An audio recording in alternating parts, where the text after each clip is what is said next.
Business Diplomacy Today, the podcast about international relations and geopolitics from a business perspective. We help you anticipate the changing political and societal trends that influence your business. Welcome. My name is Matthias Catón. I'm your host. Business Diplomacy Today is presented and supported by the German Maritime Center, the leading think tank for the German maritime sector. To find out more about the center, go to maritime.center. You can also find the link in the show notes. In today's episode, we will be talking about negotiations in an international and cross-cultural context. And I'm joined today by, as usual, an expert in the topic. And today that expert is Daniel Jones. Daniel is a professor of management at the University of Nevada, Reno. He received his PhD in personality and social psychology in 2011 from the University of British Columbia. He has a background in psychology, obviously, and he has conducted research on topics ranging from culture, health, law, stereotypes, and in particular, he is a leading researcher in personality psychology with a particular focus on destructive personalities. Here it gets interesting, such as Machiavellianism, that's a long word, difficult to pronounce, Machiavellianism, psychopathy, and narcissism, often referred to as the dark triad. Interesting. He also studies deception and the contextual factors that drive different forms of dishonesty. His research has implications for business ethics, workplace climate, and organizational deviance. And of course, also on a wider scale for international relations, where, as we will probably find out when we get into our conversation, negotiations play obviously an important role. He's a speaker and a consultant, and he applies evidence-based solutions for toxic work environments. Okay, so some of our listeners may think about areas where they might want your help. So welcome, Dan, to our podcast. Thank you. Thank you for having me. Before we get into the specificities of what international or intercultural negotiations is, let's start with a basic definition. Why is negotiation such an important part of our lives? Well, as most negotiation experts will say, we negotiate every day. There are things that we negotiate in our heads. There are things that we negotiate with our partners. There are things that we negotiate at our workplace. And learning the art of negotiation, learning not just to satisfy your own needs, but make sure that there's a balance, a give and take in the relationships we have that can stay focused on the long term and maintain those relationships, both with our employer, our coworkers, our leaders, and our subordinates is absolutely critical. So negotiation really permeates everyday life. You say it permeates everything in life. That being said, and I know that from my own work, because I also work a little bit on negotiation, not to the extent that you do, but I've done some teaching as well. Most people, when they hear the word negotiation, they think of, let's say, a used car dealer or something like that, where they go and they barter, try to bring down the price, and it's a kind of haggling. Your concept of negotiation obviously is much broader than that. Yeah, and I think the extent research generally shows that people will avoid negotiating on average more than not because they find that it is, or they have the inappropriate impression that it is a battle of wills, that it is standing your ground, that it is. And it really, as I teach my students, I remind them it's more of an information gathering exercise than a decision process. Some of the best experts who have taught me about negotiation have done so by saying, really what you're trying to find out is what is their walkaway point, what's your walkaway point, and then the magic happens in the middle with anchoring, where you can say, look, this is where I am going to be willing to do this. This is for how much. And that's where really the negotiation, if you're doing it right, should take place with a much smaller bandwidth than what people usually assume. For example, I bought a car several years ago with my wife going to a dealership, and we actually purchased a previously owned car. And the gentleman selling the car said, "Will make me an offer," and we made a reasonable offer, and I was able to show him the logic behind my offer. And the first words out of his mouth actually was, "Thank you for making a realistic offer." Very often, some people think they can walk into, a Cadillac dealer and offer $500, and somehow that'll that'll happen. Well, that salesperson would be out of a job very quickly if they're selling Cadillacs for $500, right? So understanding that there are parameters at which the person is not going to even take you seriously, let alone be willing to make a deal, is really an information gathering exercise. So that's why negotiations shouldn't be scary. They are conversations, they are decisions, and if you're equipped with the proper information, really both sides should get something from it.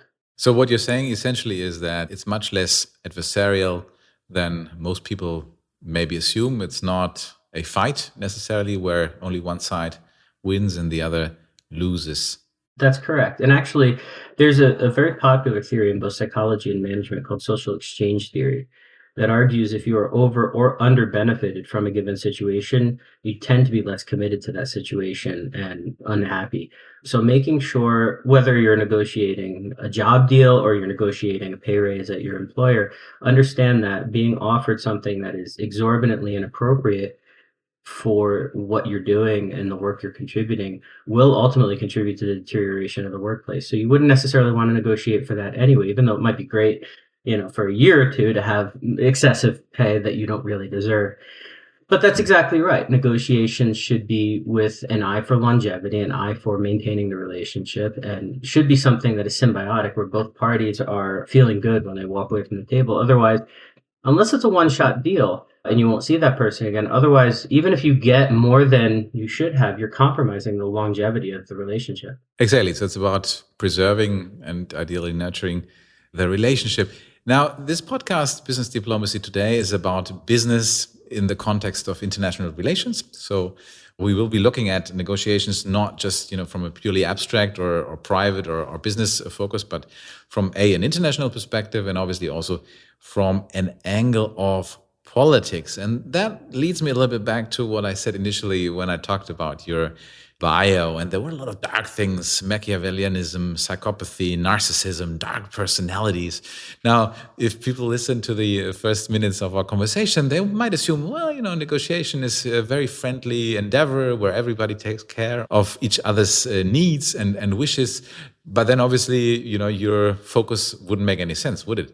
No, it wouldn't. And one of the things I lead with when I talk about the dark triad is that empathy is beautiful. Human interaction, kindness is some of the things I like about humanity the most.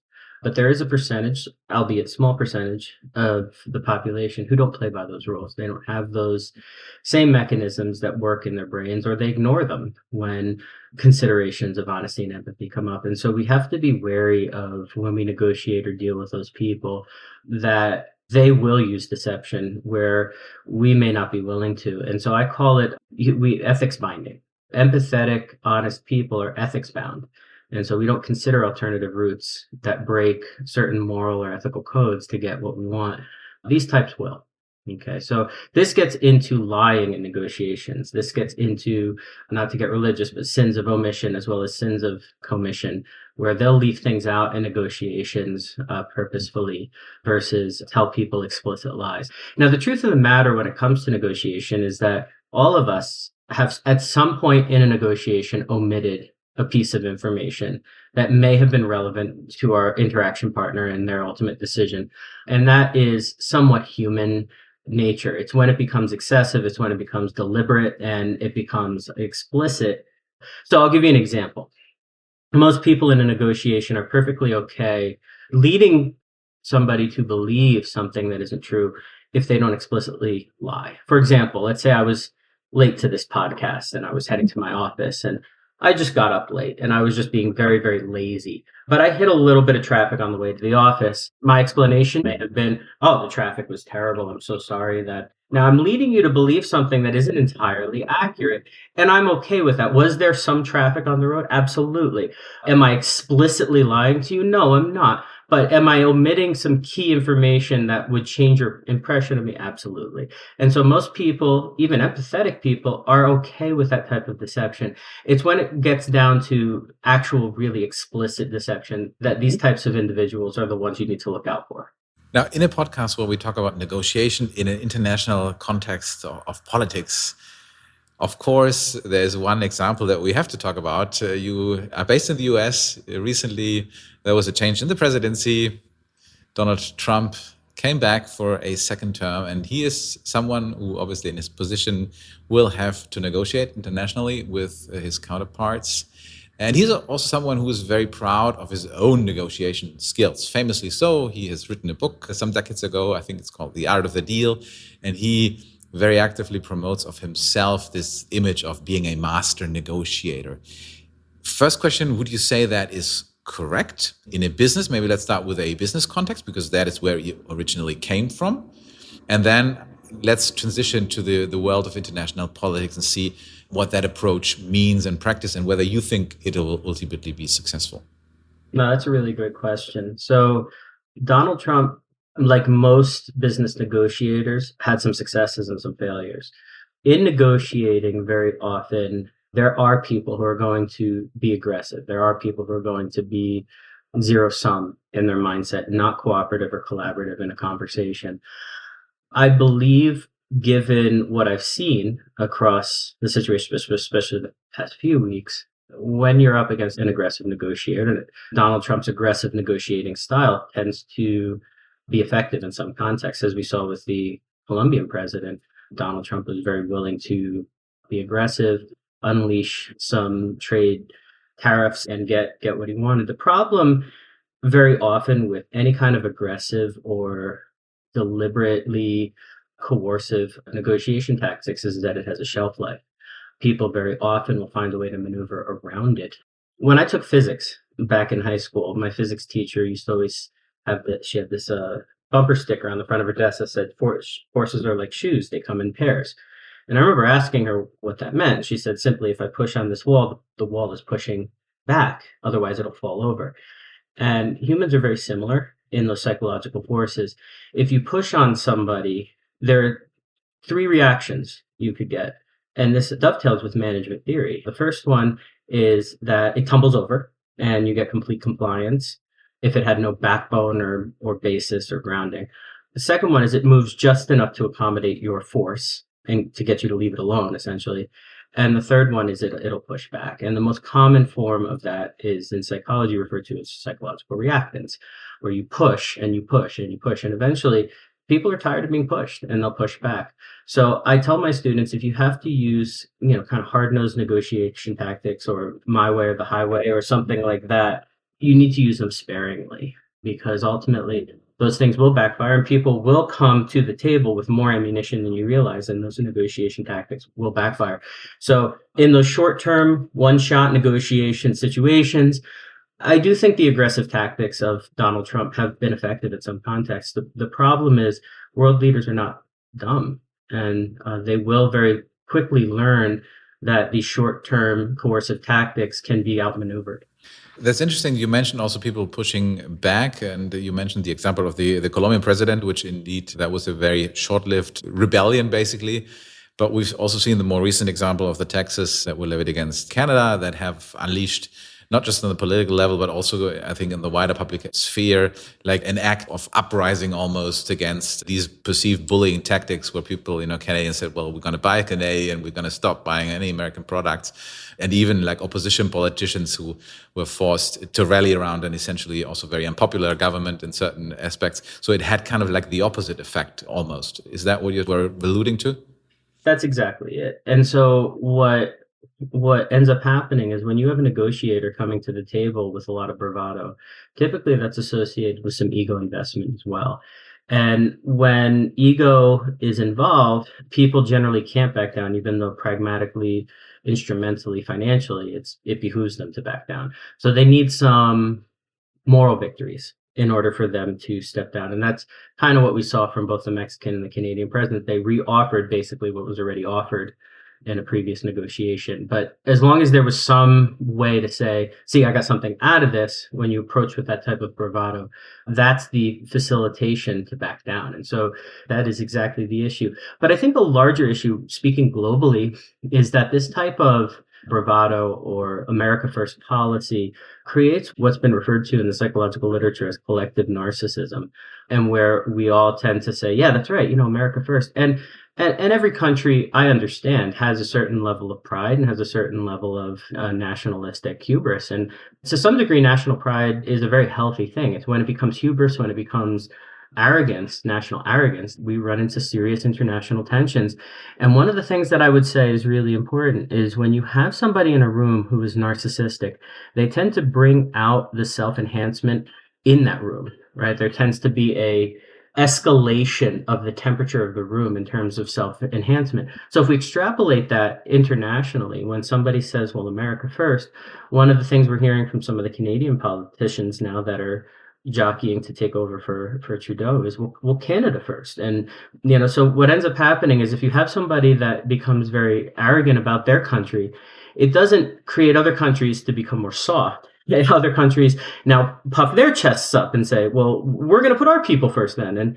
And so you get this escalation, this unfortunate escalation of nationalistic hubris.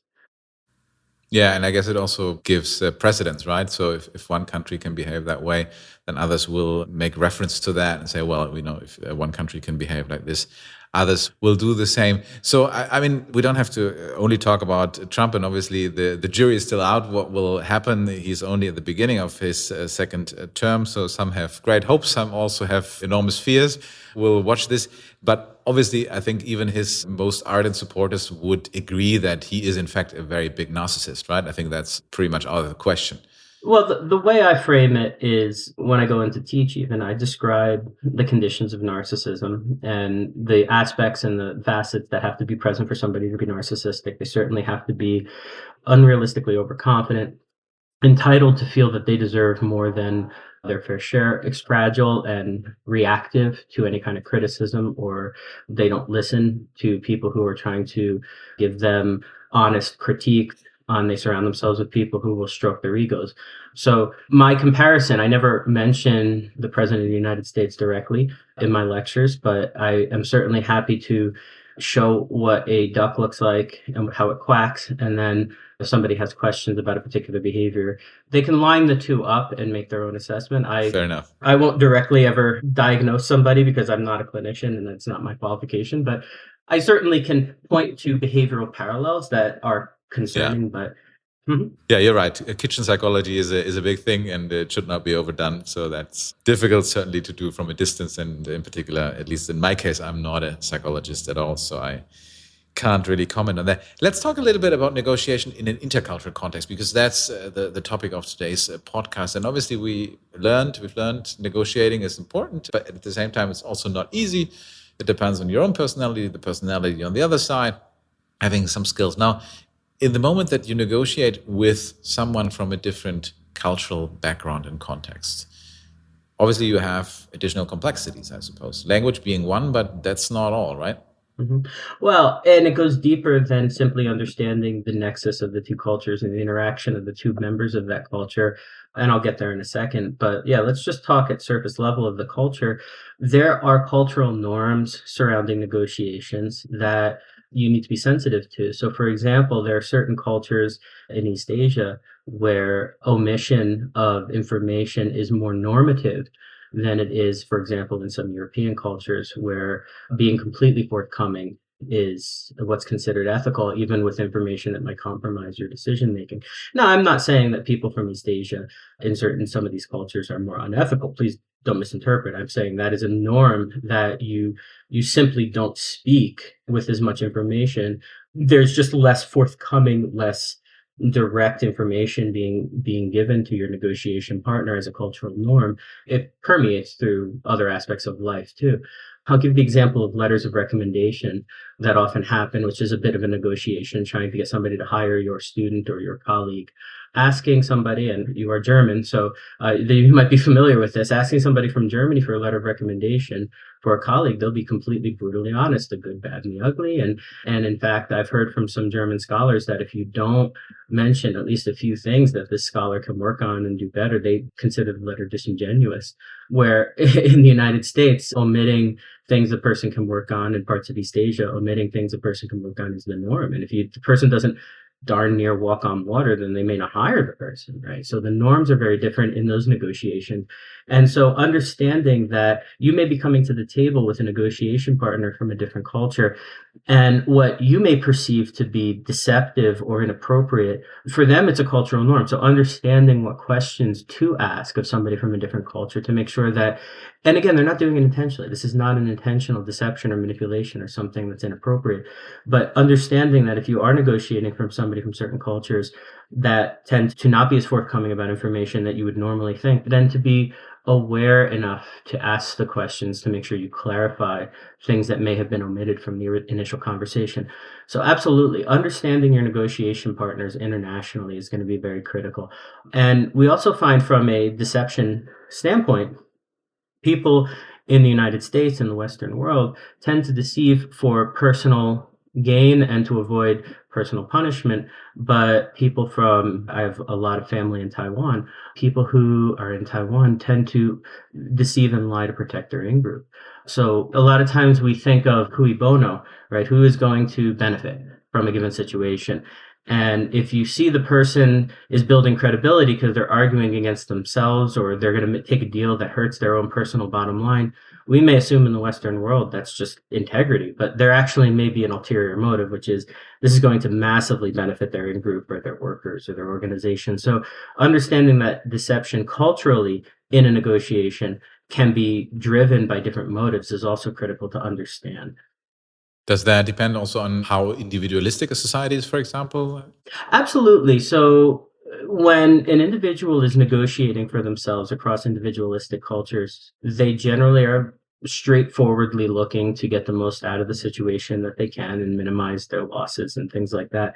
In collectivistic cultures, which are understood to be cultures where the in-group is paramount, self-inclusion within the in-group is paramount, and the individual's identity actually diffuses across the in-group. Individuals are simply more committed to making sure that their organization and the people around them are being benefited in a way that maximizes their personal inclusion. So working, for example, in a Taiwanese company, leaders will see themselves as parental figures that are obligated to the well-being of their workers, and in exchange, workers will see themselves as being committed to the organization.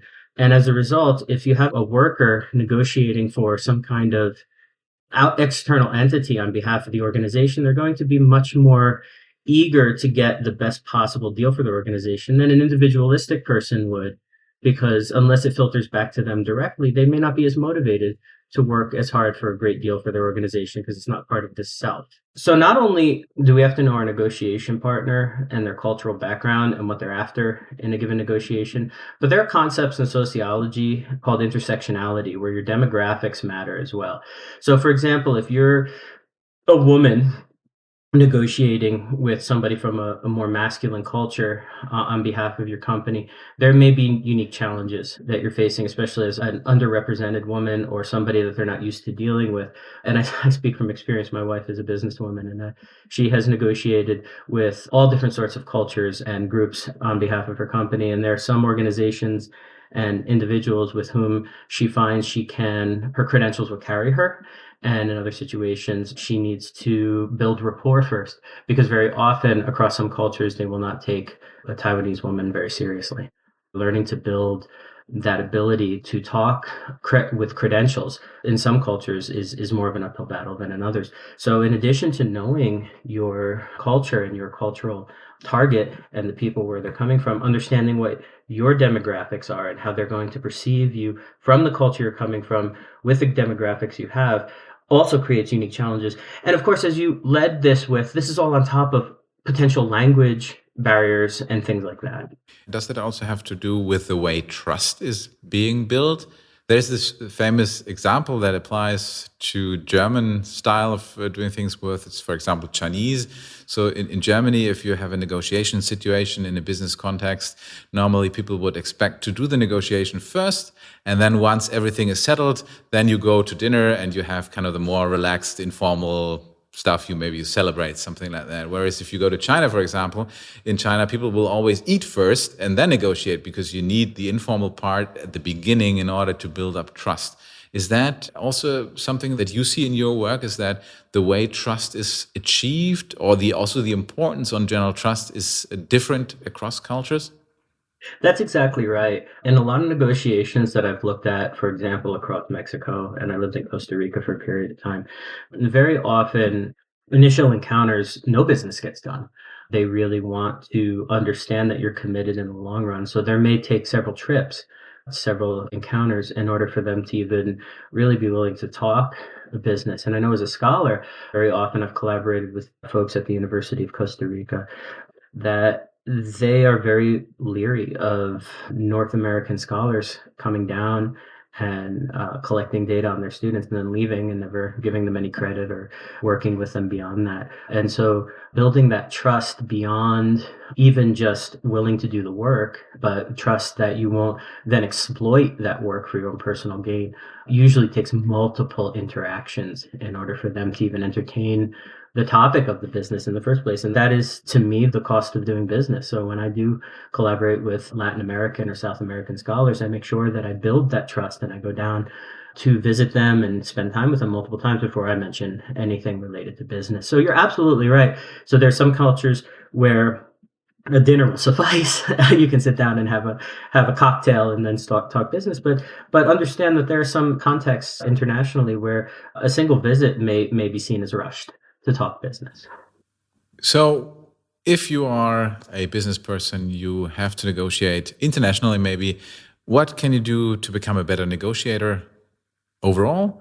And also getting back to what we discussed earlier, the bad people, the narcissists, the dark triads, the psychopaths. What can you do in order to prepare for facing someone like that?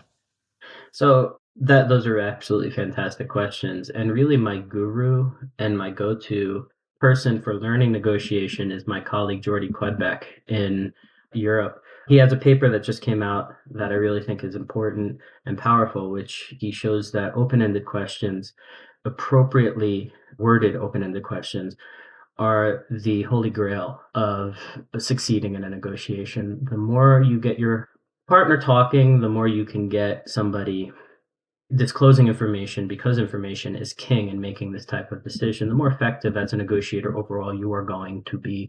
And Jordy has really done a fantastic work of recording hundreds and hundreds of negotiation conversations over thousands of data points, and shows that the people who get their partners talking end up, which goes back to our earlier point, of course, which is we think we're asserting our will, and that's the most effective way to negotiate. And that's actually quite antithetical to successful negotiations. The more you're talking, the more information you are giving to your negotiation partner, and the less opportunity you have for potential information collection.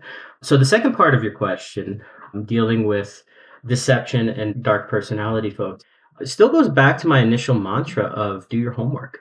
Very often, these individuals, their reputations, their personality traits don't emerge overnight. Very often, going back and finding people who have severed ties, going back and finding people who no longer do business with that person, finding out why. And if it's a bit of a dodgy answer or a non-answer, that's an answer. That's don't do business with this person, right? If they said, oh, there was something very straightforward and innocuous, that's a different story. Then I really can't talk about it, or it was a legal matter or something of that nature. That should be a big red flag. So these individuals, where there's smoke, there's fire. Usually if you're dealing with somebody and it's a huge deal, dig into their reputation a bit, talk to their previous business partners, talk to people who have severed ties, potentially done business and walked away, because answers, especially the one that keeps me up at night, is the Machiavellians. Because Machiavellianism is a very strategic, cynical trait where they don't believe humanity is fundamentally good. They will assume that you're going to lie to them, and that's a justification, lie back. And because they're strategic and they tend to look down the road at ultimate goals, they don't trip up with aggressive tactics or bravado like a narcissist would, and they don't trip up with impulsivity or contradictions like somebody high in psychopathy would. They're strategic and they're in it for the long run. So those are the ones you're really going to have to do your homework on and do some background work. And then the other thing I would say is listen for non-answers in a negotiation.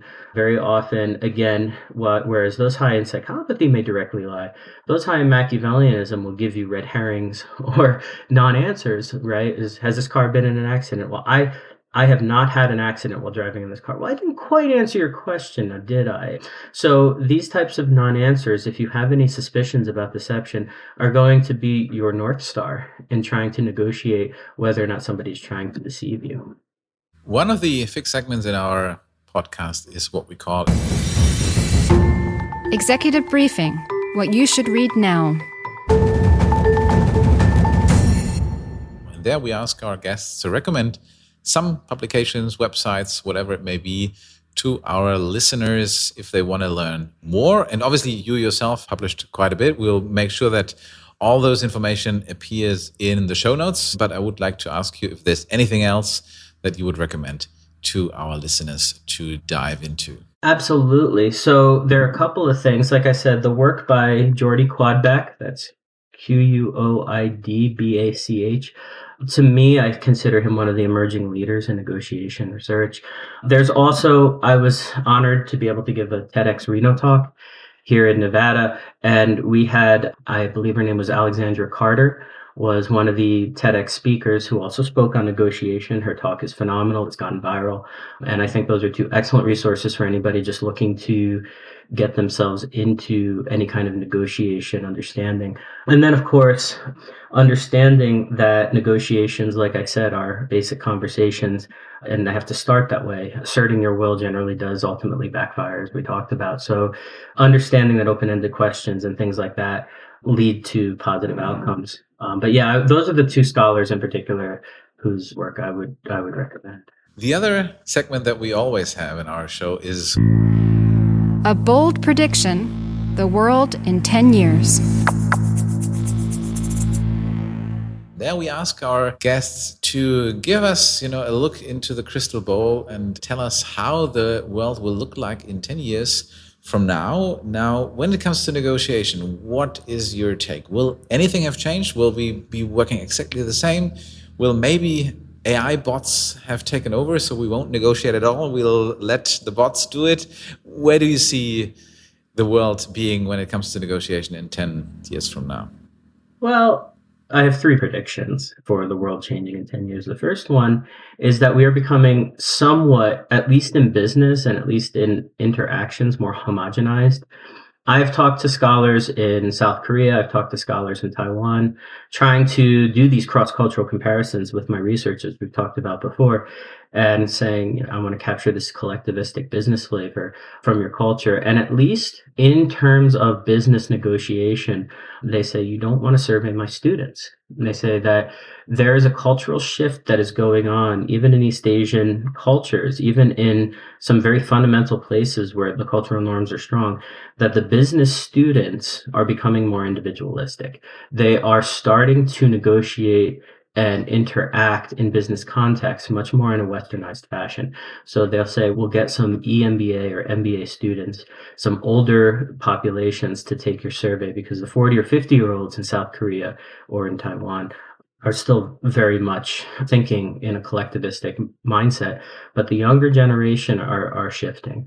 So that's my first prediction. In 10 years, I think there's going to be a cultural shift across the globe that becomes more individualistic in the way they negotiate. My second prediction is that we're going to see a fever pitch, as we talked about before with politics, reached with self-centeredness and self-enhancement.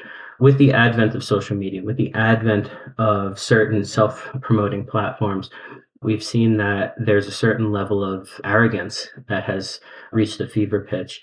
And at some point, I do believe that we're going to hit a crescendo and a denouement in that type of thinking, because people are going to get tired of the chest pounding.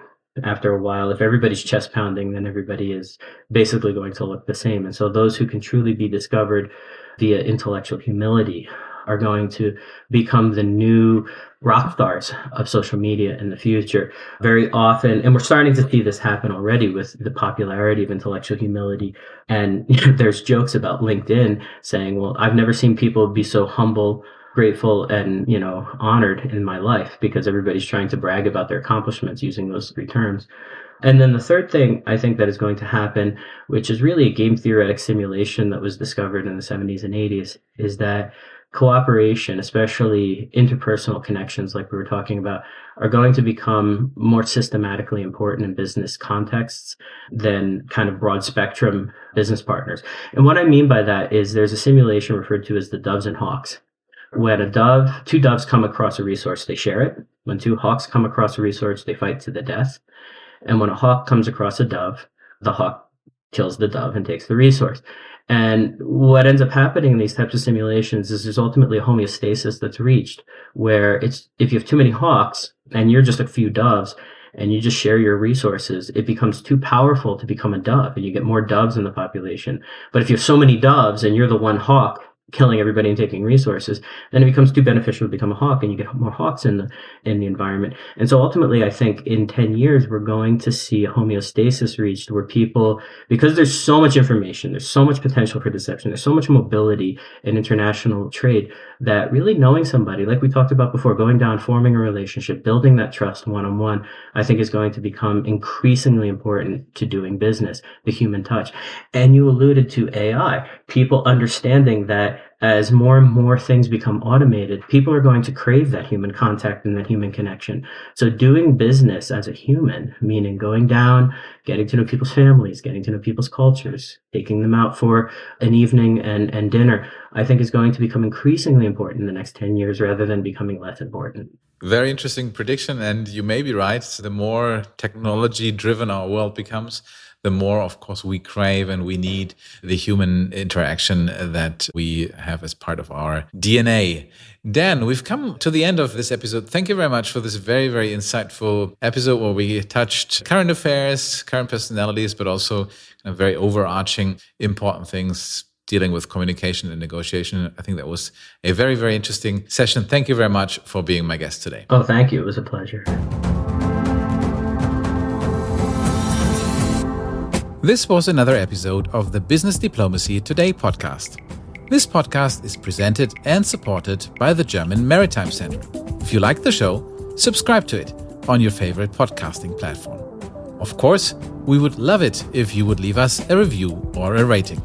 You can also go to our website at businessdiplomacy.today to check out the show notes of this episode. That's it for today. Thanks for listening.